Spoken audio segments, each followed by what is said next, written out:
آیت اللہ سستانی حفظ اللہ کے والد محترم سے یہ واقعہ نقل ہوتا ہے کہ وہ مشہد مقدس میں ایک دن اشتیاق پیدا ہوا، تڑپنے لگے کہ مجھے امام زمانہ کی زیارت کرنی ہے۔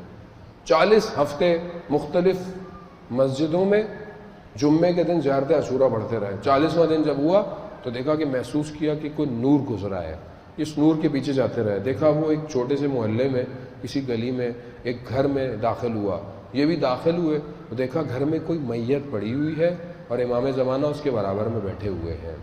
یہ جا کر پہنچ گئے، یہ محسوس ہو گیا کہ لوگوں کو نہیں پتا کہ امام ہے، یہ بیٹھ گئے۔ امام نے کہا کہ دیکھو ہم سے ملاقات کے لیے زیادہ زحمت اٹھانے کی ضرورت نہیں ہے، تکلیف میں ڈالنے کی ضرورت نہیں ہے، اس جیسے ہو جاؤ، جنازے کی طرف اشارہ کیا، ہم خود آ جائیں گے۔ کیا تھا؟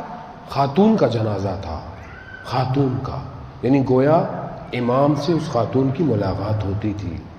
کیا عمل تھا اس خاتون کا کہ جب ایران کے انقلاب سے پہلے جو بادشاہی دور تھا اس میں کشف حجاب، یعنی کوئی خاتون گھر سے حجاب پہن کے باہر نکلتی تھی اس کا حجاب چھین لیا جاتا تھا۔ کئی سال وہ خاتون صرف اس وجہ سے اپنے گھر سے باہر نہیں نکلی کہ اس کا حجاب چھین نہ لیا جائے۔ کہا ایسے ہو جاؤ، ہم خود آ جائیں گے، ایسے ہو جاؤ۔ اسلام منع نہیں کرتا آپ خوشیاں نہ منائیں، اچھا کھانا نہ کھائیں، اچھا لباس پہنیں، سب پہنیں، لیکن اللہ کے حدود کی پاسداری کریں، خدا کے حدود کی پاسداری کریں، اپنے گھر کو اسلامی گھر بنائیں۔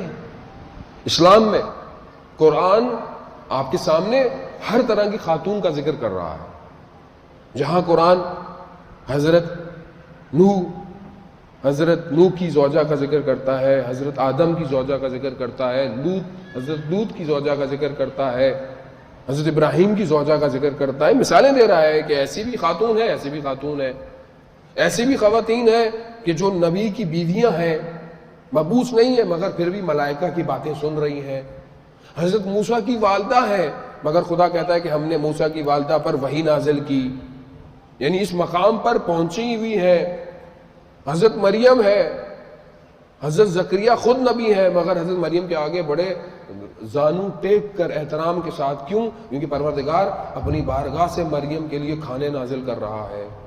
مریم مقدس، اور اسی طرح پھر اس طرح ابو لہب کی زوجہ بھی ہیں کہ جسے پروردگار عذاب کی طرف اشارہ کر رہا ہے، قرآن اشارے کر رہا ہے۔ تاریخ اسلام بھی یہی کہہ رہی ہے کہ ہم نے تمہیں خواتین دکھائی ہیں۔ امام زمانہ کے ساتھ 313 میں سے 50 خواتین ہیں۔ جو پہلا دائرہ ہے امام کا، جو بہت قریبی اور بہت باافضل ہے، اس میں سے 50 خاتون ہیں۔ تقریباً 11 خاتون پرانے یعنی پچھلے دور کی ہیں جنہیں اٹھایا جائے گا، اور باقی جو تعداد ہے وہ دور حاضر میں سے ہے، یعنی دور حاضر میں سے یہیں سے لوگ اٹھائے جائیں گے۔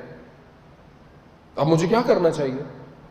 مجھے اس مقام پہ لانا ہے تو میں کم از کم ان کو دیکھوں کہ پہلے کون تھیں، کیا تھیں، کیسے لوگ تھے، حق کے لوگ تھے۔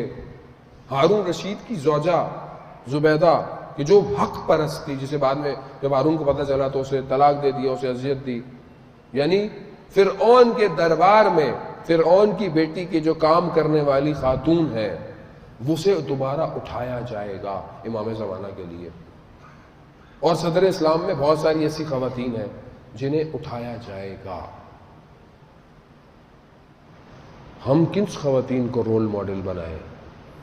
قرآن رسول خدا کہہ رہے ہیں کہ یہ 4 خواتین پروردگار نے ان کا انتخاب کیا، ان میں سے سب سے افضل سیدۃ النساء العالمین ہے۔ اللہم صلی علی محمد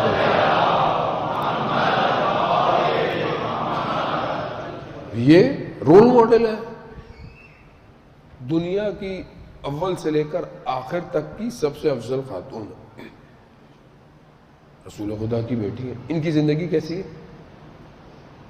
جب کوئی مشکل پڑتی ہے ہماری ماؤں بہنوں پہ تو وہ بی بی کی کہانی تو مان لیتی ہیں فوراً،